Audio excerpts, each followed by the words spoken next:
Hi, it's Colin Cowherd. I started The Volume to bring you some of the most authentic voices in sports.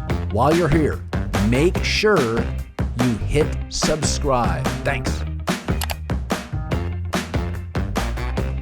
Despite LeBron's high level of play, the Lakers season is in peril heading into the final third of the year.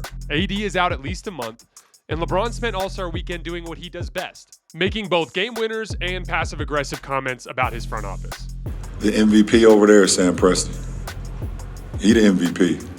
The only chance Frank Vogel and LeBron have of salvaging their season is to ride or die with their young and hungry role players. The beginning of this season was one giant wasted opportunity as the Lakers lost a bunch of games to teams they had no business losing to because they prioritized playing older players who were past their prime and didn't even respect the game enough to play hard on most nights. I'm going to tell you why going with the young guys gives the Lakers the best chance moving forward. Let's start with Malik Monk. The Lakers have been a flat basketball team almost every night this season, but Malik Monk brings tremendous energy and passion that they so desperately need.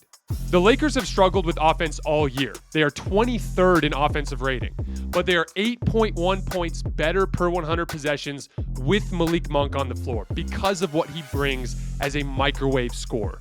He had 17 points just in the third quarter in a W versus the Knicks. He provides spacing as a great three-point shooter, but he's also great at attacking closeouts with a variety of crafty finishes around the rim. Good LeBron teams have always had this type of player who are really good at capitalizing on all of the attention devoted to LeBron to get hot and carry the team on the offensive end of the floor.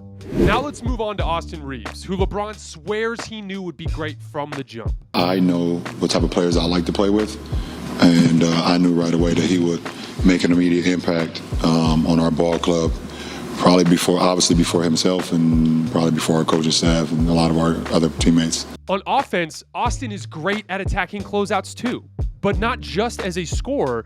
He's great at making reads, finding the openings in the defense to get one of his teammates an easy shot or layup. On defense, Austin Reeves is a great positional defender.